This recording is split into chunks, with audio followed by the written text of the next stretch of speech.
Ustaz, saya punya tante yang tidak sholat dan tidak puasa dengan alasan sakit. Apakah kalau orang sakit itu boleh tidak sholat dan berpuasa, Ustaz? Itu lupa sebentar. Ya. Itu tantenya mungkin belum tahu bagaimana cara sholatnya orang yang sakit. Orang yang sakit, separah apapun, seberat apapun sakitnya, selama masih sadar, dia kewajiban sholat. Selama akal pikirannya masih sadar, masih waras, dia masih punya kewajiban sholat. Adapun wudunya bisa diganti dengan tayamum. Maka panjenengan beritahu tantenya, diajari cara sholat bagi orang yang sakit. Dulu Imran bin Husain ketika beliau sakit bawasir, apa sakit bawasir tiros? Bawasir apa? Ambeien. Apa ambeien? Bawasir. Basir. Ya.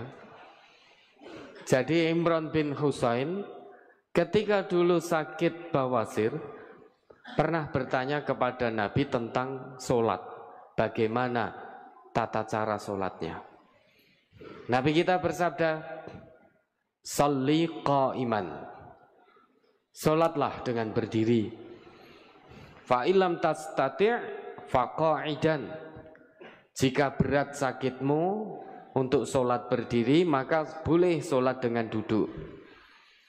Fa'ilam tastati' fa'ala jambin, kalau dengan duduk pun juga berat, maka sholatlah dengan berbaring. Jadi selama kita sakit, selama masih sadar, punya kewajiban sholat. Sholat ini kewajiban yang tidak boleh ditinggalkan. Nah sekarang banyak kok orang yang nggak sakit ngaku Islam juga nggak sholat kok. Ada tidak? Bukan banyak, kalau banyak memang nggak sholat, manusia ini. Ada manusia ngaku Islam tapi tidak sholat. Ada manusia ngaku Islam tapi subuhnya jam 8. Subuh, duha disingkat subha.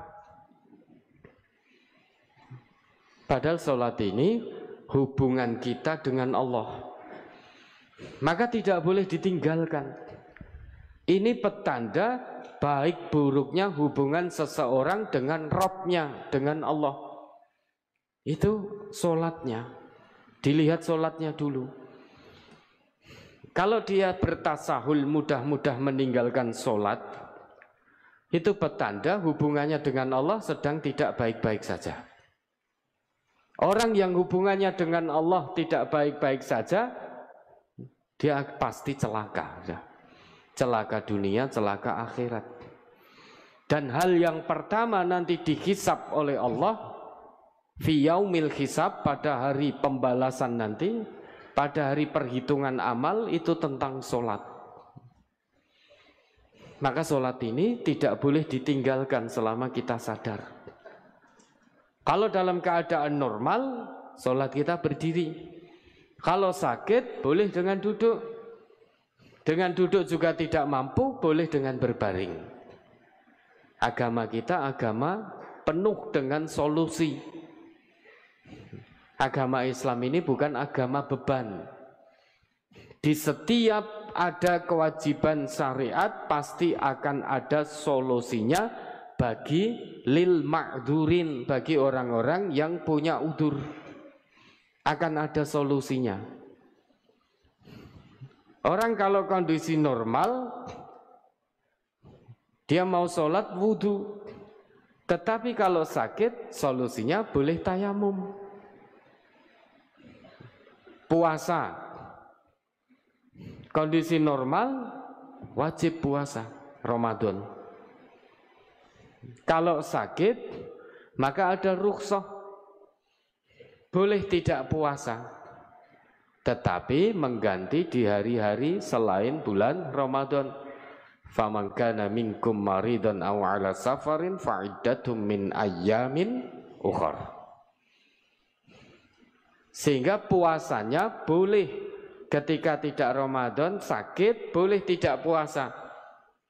Lah nanti kalau sudah sehat, ganti puasa sejumlah yang ditinggalkan ketika bulan Ramadan. Lah ini sakitnya menaun, sangat sulit diharapkan kesembuhannya, atau bisa sembuh tetapi menaun, proses kesembuhannya panjang. Agama juga punya solusi, bayar fidyah. Nah maka kalau tantenya sakit, dia Ramadan boleh tidak berpuasa. Nah nanti kalau sudah sembuh, dia ganti puasa yang dia tinggalkan di bulan Ramadan itu, di hari-hari di luar bulan Ramadan. Kalau sakitnya, kalau sholatnya, dia wajib sholat selama masih sadar. Kalau belum tahu, lah itu kewajiban jenengan memberitahu tantenya. Sholat dengan berdiri, kalau tidak bisa dengan duduk, kalau tidak bisa dengan berbaring. Ya, ada lagi?